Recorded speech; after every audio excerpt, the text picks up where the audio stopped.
Welcome to the Everything Consciousness Transforming podcast for exceptional 21st century living. Folks, we've got a great show today. We're going to be speaking with Dr. Diane Dreher, and her book is The Tao of Inner Peace. And this is a great book if you're struggling right now, and who isn't, between COVID and what's going on in Ukraine and what could be going on elsewhere in the world. You know, we're all a little unsettled. So this is a great book for you. The book is divided into 5 parts. And it walks you through a deeper understanding of the Tao. And she does that by sharing stories and by giving exercises and just giving inspiration and wisdom along the way. And because of all of that, by just reading the book, you kind of come to a sense of calm yourself, but we'll talk more about that in a bit. Now, the information shared on Get Over It uses intuitive and pragmatic insight to help you shift your consciousness to break through blocks and release energy that is no longer needed. Yes, we're going to help you let go of the BS that's holding you back. But you guys know I always ask that question, are you truly ready to? And by the way, folks, BS is belief system. A bit about me for my new listeners: intuitive since birth. I'm a 3rd-generation intuitive with over 3 decades of experience supporting people to break through the blocks along their path. I'm a strategist for personal and professional transformation, revealing cutting-edge information that enables you to prosper and thrive. I spent 25 successful years in corporate America as an executive sales professional, and I am the founder of Healing Visions Ministries and the Northern California Children's Education Network, a 501c3 nonprofit. I provide consultations and healings in all areas of life that heal the mind-body-spirit connection, allowing you to live your very best life. My clients tell me that I keep it real while providing them with accurate information to assist them along their journey as a spirit living a human existence. But they also say, if you really don't want to know, don't ask Monique. My background includes a doctorate in metaphysics, Reiki master teacher, ordained minister, and clinical hypnotherapist. So whether you are stressed, depressed, or possessed, I can help. To find out more about me and the services I offer, go to my website, and that's MoniqueChapman.com. And I invite you to like me on Facebook and LinkedIn. And folks, if you like the podcast, please subscribe and give us some stars. We greatly appreciate that. My guest today, Diane Dreher, Ph.D., is a best-selling author, researcher, and positive psychology coach. Her books, The Tao of Inner Peace, The Tao of Personal Leadership, The Tao of Womanhood, Inner Gardening, and Your Personal Renaissance, has been translated into 10 languages. With her work has been featured on major media outlets, including USA Today, Entrepreneur, Redbook, Glamour, Science of Mind, Cosmopolitan, and many TV and radio shows. And she has been a part of many leadership conferences and a lot of personal growth. And you can check her out at her website, and that's DianeDreher.com. And it's DianeDreher.com. Welcome, Diane. Well, thank you, Monique. I am delighted to be here today. I am so glad that you're here. I mean, The Tao of Inner Peace is a perfect book for what's going on now in the world. So I want you to explain why. Okay. Well, that's something. Yeah, my book was published in a couple of editions in the past, and it just came out as a new audiobook, which was planned in advance. But sadly enough, I had no idea how relevant it would be. It was planned in advance prior to the invasion of Ukraine and a lot of the stress that we've been dealing with. And about 25 centuries ago in ancient China, Lao Tzu wrote the Tao Te Ching. And he wrote it during a period called the Warring States period, when the world as he knew it was falling apart. Does that sound familiar? Yes, it does. So people seek comfort and inspiration in different ways. And Lao Tzu found it wandering in the woods, being inspired by nature's principles, finding lessons in a mountain stream, the fact that water is gentle and nurturing, the source of all life. And with perseverance, it can cut through solid rock. And I've seen the results of that in the Grand Canyon. And some of us have seen, how water is incredibly strong.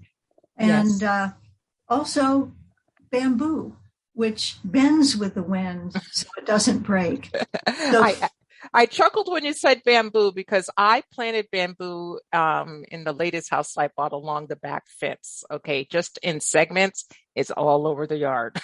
Oh, yeah. It's extremely resilient. Bamboo is really strong. It's really resilient.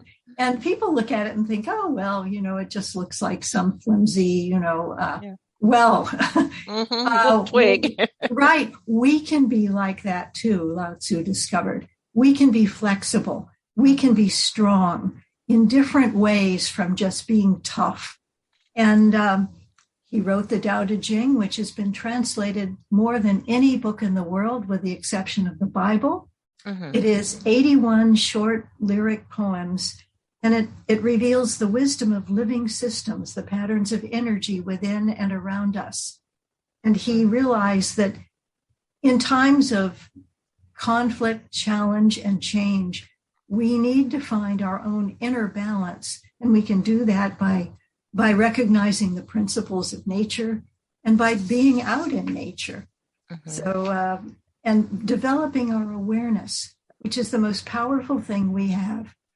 Yeah, but everybody glosses over the awareness. It's like, I've got to be A, B, C, or D, but oh my goodness, don't let me be aware. And I think a lot of that is showing up in today's world political stage and with COVID. So talk to us about COVID and how we can utilize the Tao Te Ching to help us get through COVID, or the lessons that this is teaching us that I think we're still refusing to learn, but the lessons that it's teaching us.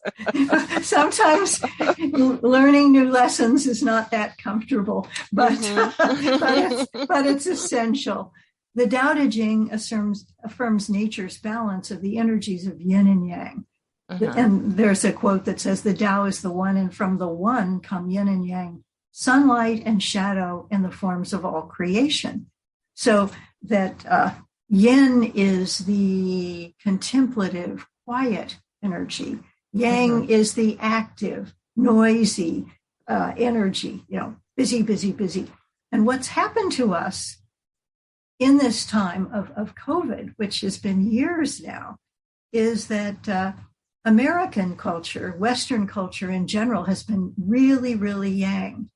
Active, busy, nonstop communication, nonstop commitments, noise, external stimulation. And what's happened for many of us, we've been rushing from one thing to the next without even thinking about why. With COVID, we've been shocked out of our habitual yang activity. And one friend of mine says we've been under house arrest.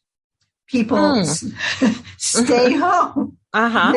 Some people I know even have their groceries delivered. They have not gone out. Yes.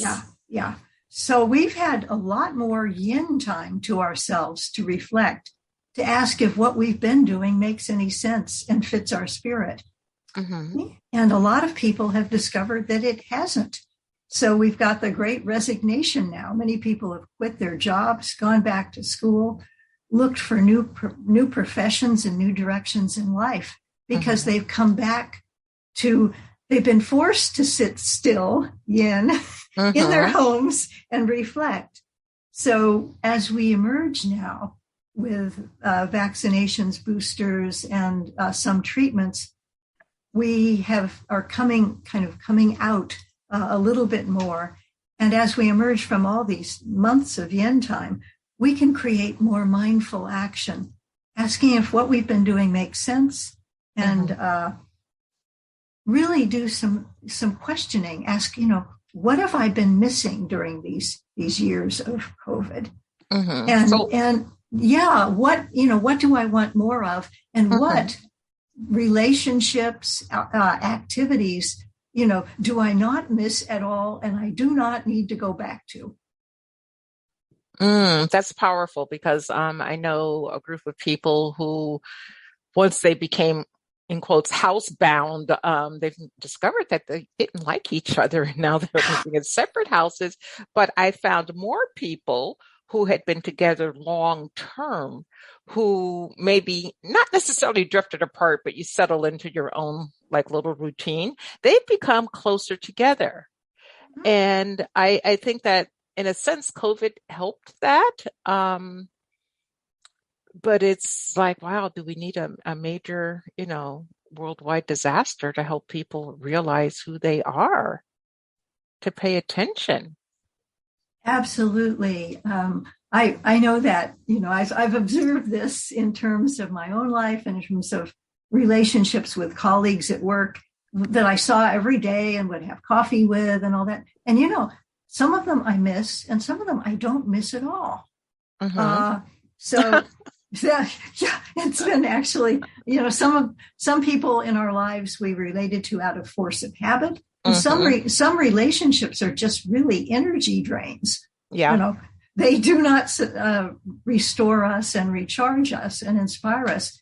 So what we can do now, we don't need to stay home for the rest of our lives, but we need, in order to maintain our personal balance, to seek out periods of silence each day.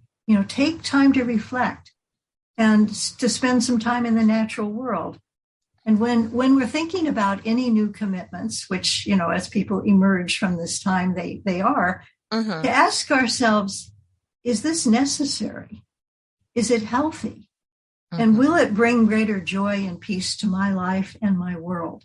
And if it won't, then why do it? Yeah, because so many people are in that spot. You talked about it earlier, with the great resignation and people deciding that, I'm just not going to take it anymore. And they don't, which, hopefully is the beginning of a shift in how humans interact in the world. I hope. So how can the Tao help us with that shift? The principles of the Tao help us with that shift to help us, deal with anxiety and have that greater peace of mind now that we've been put in this situation. Okay. Well, we are in a period of great stress because of all the changes in our lives and our world, the heartbreaking news about Ukraine each day. So we need to, first of all, again, it's part of our awareness to become aware when we're triggered by stress and to take some steps to restore our peace of mind. And so we can deal with our challenges more effectively and more mindfully. And why stress is such a major problem. And there's research that shows that, good gosh, 49% of college students have been experiencing major anxiety or depressive disorders. That's half of those college students in our country. Wow. And, this is obviously, and there's a pandemic, of course, of COVID, but there is an epidemic at the very least of anxiety, stress, and depression. So what stress does, and why this is important, in terms of get over it, is that stress puts our brains and our bodies in an emergency reaction that bypasses our higher brain centers. And cortisol, adrenaline flow through our bodies, our heartbeat and breathing rate increase, our blood pressure rises, our immune and our digestive systems shut down, our muscles tense up to deal with an immediate threat. And this is a survival reaction that can save our lives when we're walking across the street and in the crosswalk and a car comes speeding toward us. We jump out of the way without thinking about it. We're looking to see what color the car is or any of that. We just move. It's instant. But when stress becomes chronic, it becomes problematic. It can cause anxiety, depression, metabolic and inflammatory disorders, cardiovascular disease, undermine our perception because our higher brain centers are offline to deal with an immediate threat, so that we then see everything in a very limited way, either or, fight or flight, all or nothing, win or lose. And if someone disagrees with us, we can perceive that person as the enemy, which only increases the chaos and stress producing activities around us. So what we can do, the Tao Te Ching tells us, can you go through your days holding fast to the Tao, releasing your tension as you focus your breathing, you clear your vision and open yourself to life. So that in my book, the Tao of Inner Peace, I offer several short practices that involve taking slow, deep breaths and focusing on peace. And again, this sounds so simple, right? Oh, just, if you're stressed, pause, take some slow, deep breaths and say, I am peace. However, research shows that we can begin relieving stress by focusing on our breathing. As John Kabat-Zinn with mindfulness-based stress reduction, about which there are now thousands of studies, show we can change our brains and our bodies simply by mindful breathing. It's remarkable. There's a National Hopeful Mindsets Project, which advocates pausing for 90 seconds when we feel triggered and then taking slow, deep breaths. There's the Stanford University Center for Compassion and Altruism Research and Education, which has found that slow, deep, mindful breathing shifts us from an anxious stress state to a more centered state where we can feel more compassion for ourselves and others. That we can't feel compassion when we're stressed because we're defensive. So that what we can do is breathe, and we breathe anyway. So, it's a necessary part of living. it's not, we don't have to go out and buy something or do something elaborate. We can just recognize when we're feeling tense. Oh, I'm stressed. And then pause, and then just take slow, deep, mindful breaths. Dr. Jim Doty, who founded the Compassion Center at Stanford, is a neurosurgeon, and he takes three slow, deep, mindful breaths when he is in the midst of a challenging brain surgery, because he wants to be fully present. Yeah, I would appreciate that if I was on the table. Yeah, yes. Right. We want our doctors to be fully present. We want our neighbors, we want our friends, and we want ourselves to be fully present. And, we can get very easily thrown off balance by all the stressful situations around us. We can be overcome by anxiety. And breathing is one way to deal with that. Another way is to spend time in nature. And that doesn't mean we need to go up to the mountains, the high Sierras, and walk around. Just walking around our yard or our neighborhood makes a difference. And even, there's a lot of research that shows, including the new concept of forest bathing, which shows that being out in nature for 15 minutes, walking around and just pausing to experience the beauty of nature, it results in lower blood pressure, decreased cortisol, greater relaxation, more positive mood. In 15 minutes of observing nature, 15 minutes of walking around in nature, that's a half an hour. But it's it doesn't take long. No, it makes a big difference. My sister and I, just this last week, we rode past the town that you live in, and we went down to Santa Cruz, and we hadn't been there in 3 years. We both been saying we need to get to the beach, and we left late due to circumstances I couldn't control, but we went down anyway, and we could only spend an hour and a half. Okay. So we ate at the crow's nest, and then we went outside to the sand. But when we both came back, we were like relaxed. It was like we were new people. And it was like we definitely needed that. So the nature does work if you allow it. And all we did was we sat and we looked and we kibitzed a little bit, and then we just got quiet and enjoyed what we were seeing, feeling, and hearing. And boy, was that refreshing. Oh, yeah. When I totally relate. When I was in grad school at UCLA, I lived in Santa Monica on 7th Street at one point, which was 7 blocks from the beach. So I would go there, sometimes with my books, sometimes just at the end of the day to check in with the ocean and breathe in that salt ocean air, that fresh feeling, watch the waves back and forth. And it made me relax. It also was inspiring. I felt like I didn't feel alone. I felt like I was part of something larger than myself. And again, we can experience that sense of awe. There's research at UC Berkeley about that, it opens us up. It expands our awareness and it relaxes and renews us. And what's really amazing to me is that we don't even have to go to the ocean or even go outside to experience the healing effects of nature.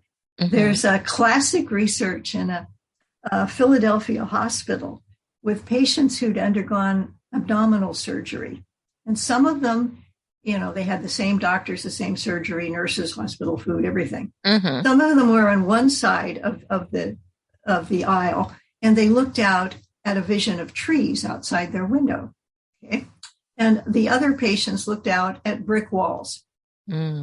And research, they found that the patients who had the view of trees outside their windows suffered fewer complications, needed less pain medication, and were discharged sooner than the patients who were looking out at the brick walls. Interesting. And unfortunately, these days, you look out the hospital window and all you see most of the time is brick walls, it's really unfortunate. And I remember being, younger, and they used to have in the hospitals a room called a solarium. I mean, I know it sounds kind of weird, but it was a room full of light, a lot of windows, and if the sun was shining, you would be sunbathed. But they don't do that anymore. I wonder why. There are people who forget that we're part of nature. And the Tao tells us when we value ourselves as part of nature and value nature as ourselves, we're at home in the oneness of Tao, that there's a sense of reassurance, of being at home, of being able to relax and rest and feel safe. And when our paradigm of our vision of reality is inclusive of nature, we resonate with, we have solariums, we have hospital healing gardens and all the rest. When our paradigm is mechanical, and we start thinking of ourselves as machines, then we lose our connection with nature.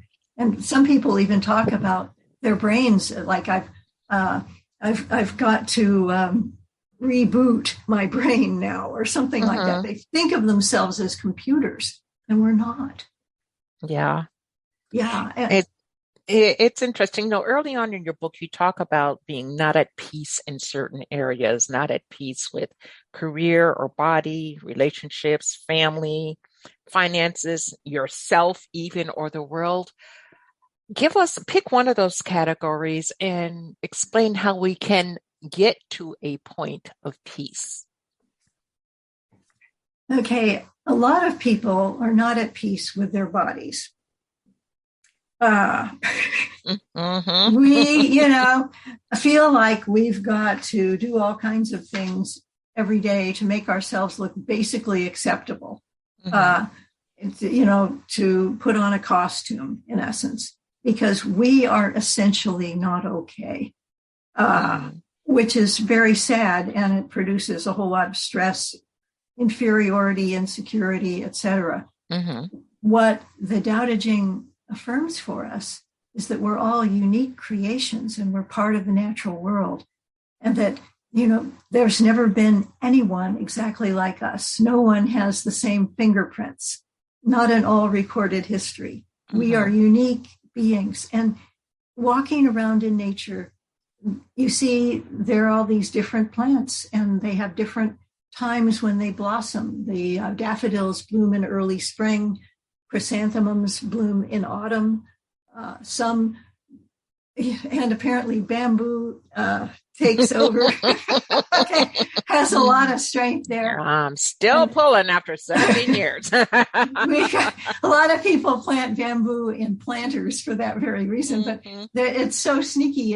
Its roots go out through the holes in the planter and they still take over. But, we all have our unique strengths, and to just stop trying to fit into other people's expectations and stop trying to compete with the images that we see in commercials, which are all airbrushed and doctored up anyway. They're lies, yes. Yeah, they're not real. And to realize, I'm here, and to relax and to realize we're an integral part of nature. And to do breathing exercises and to listen to the voices in our head, which have been put in there by maybe our past or, bad relationships. You're not good enough. You're too fat. You're too thin. You're too this. You're too that. We aren't too this or too that. We are who we are right here and right now on this day. So to become aware of the negative stereotypes, labels, and to just say, no, that's not me. And take a deep breath. I am at peace. I am one with Tao. I am here to make a positive difference in the world by being who I truly am. And to just, and when we are looking at our bodies, instead of, judging them. Like I did when I got on the scale this morning. Okay. Yeah.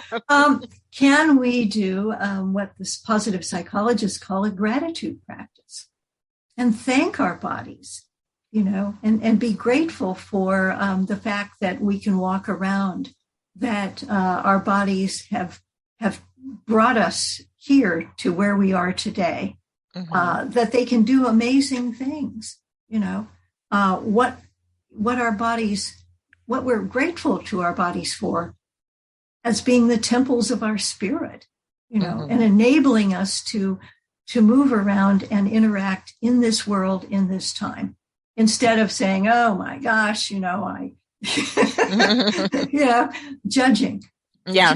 Today'll be a fasting day because I didn't like the number that I saw. Whatever it is. Yeah. And our weight vacillates up and down. I used to weigh myself every night, and a pound or two above or below my target weight. I figure that's just breathing in and breathing out. That'll balance itself. If it's just a little bit, it's a natural rhythm. I mean, if we gain 30 pounds or something, that's something else. But to really respect and honor our bodies, like we need to be in a positive relationship with our bodies instead of a judgmental relationship with our bodies. And I think that the Tao helps us with that. It does. Now, I want to ask a question. It's not on anything that we agreed to discuss, and just like thinking on your feet type stuff. We have the midterm elections coming up, and for those who follow me, they know I'm not a Trump supporter. But I went into almost a panic attack the other day when I was doing something in the house and I just heard his voice on TV. I almost had a meltdown. What can we do to get past that type of anxiety that I didn't even know I could exhibit? Oh my gosh. I have a number of friends who are therapists and a number of friends who are sensitives. And the therapists say that they have clients who were abused or in an abusive relationship in the past. And whenever they hear our former president's voice or see him, they get triggered. It brings them back. So all the therapists that I know, their practices are completely filled with people who are anxious, depressed, and triggered. That triggering happens. And what we can do about it, again, it's energy. The Tao says everything is energy. So what am I going to do with this energy? If I am triggered, first of all, again, to do that pause, take a deep mindful breath and get ourselves centered. And then ask, what am I feeling? What do I need? Right here and right now. And then the third question, how do I feel? What do I need? Is what can I do? Because we have this burst of energy that assaults us when we're triggered by something aversive. And if it's a political trigger, what I've been doing is I'm phone banking to get out the vote. Oh, okay. So you're taking great action. Yeah. Okay. Yeah. Because if we feel like, and I believe we have to feel like we can make a difference. If we don't feel like we can make a difference, we get into what psychologists call learned helplessness and depression, and we feel like a victim. And that's not healthy for ourselves or our communities. So we need to believe we can make a difference. And so, okay, how do I feel? What do I need right now? And then what can I do? How can I channel that energy into a positive direction that's going to affect my future and the future of my country? Okay, so it works both sides, whatever your belief system is. If you're feeling stressed by it, take action. Is that what I'm hearing you say? Yes, take mindful action. There's a big difference. When we're stressed, sometimes we just take action really fast, which means people will react, do something that is unhealthy, fall into an addictive behavior. But if we pause and, listen to our hearts, how do I feel? What do I need really? And then what can I do? That mindful pause cuts the stress reaction and puts our higher brain centers back online so we can see clearly and act effectively. Okay. Well, Diane, I've really appreciated speaking with you. When we go to your website, what are we going to find there? Okay. Well, my website, DianeDreher.com, has discussions of the Tao of Inner Peace. It has a sign up that people can sign up for my seasonal newsletter, which has hints for living in harmony with the Tao. It comes out only 4 times a year.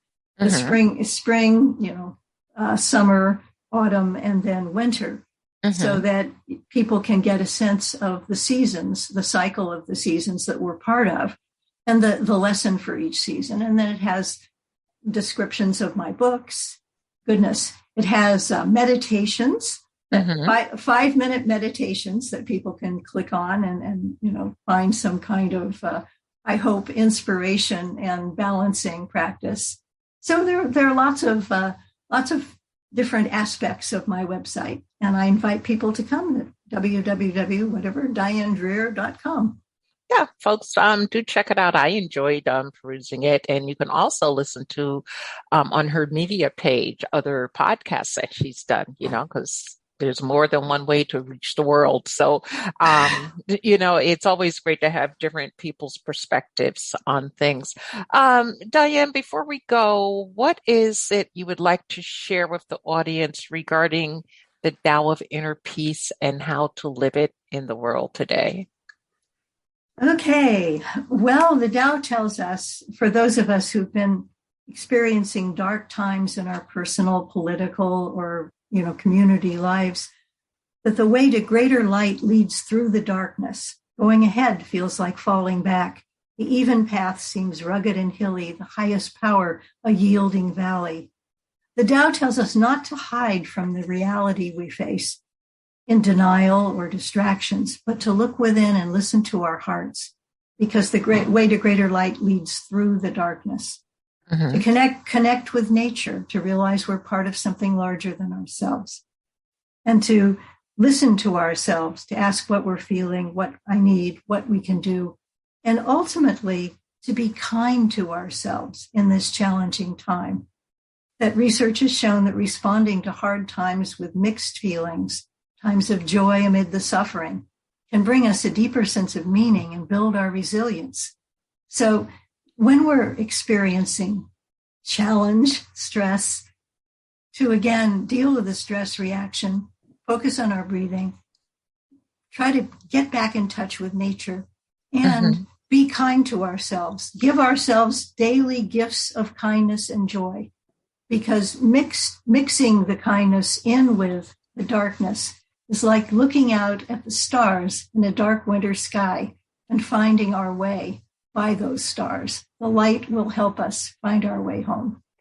That was beautiful. Thank you very much, Diane. I've truly appreciated you today. Folks, we've been speaking with Dr. Diane Dreher. The book is The Tao of Inner Peace. It's worth getting. As you read the book, you find yourself just calming, relaxing, and she gives you a lot of information, and she explains in this book a lot of why certain things happen and then what you can do about it. Again, it's divided into 5 distinct parts, and it's very good. For me, this is a keeper on my bookshelf for me to reference moving forward. I would like to ask the audience to, take a look for themselves, because in the times that we're living in right now, this book can definitely bring us peace and peace of mind. So, Diane, thank you very much.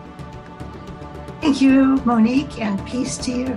Thank you. And to the audience, thank you so much. I truly appreciate your time and your attention. And remember that the most important choice that you can make is what you choose to make important. Consider making the masterful choice of discovering the Tao of Inner Peace. Abundant blessings, light and love to all. Agape.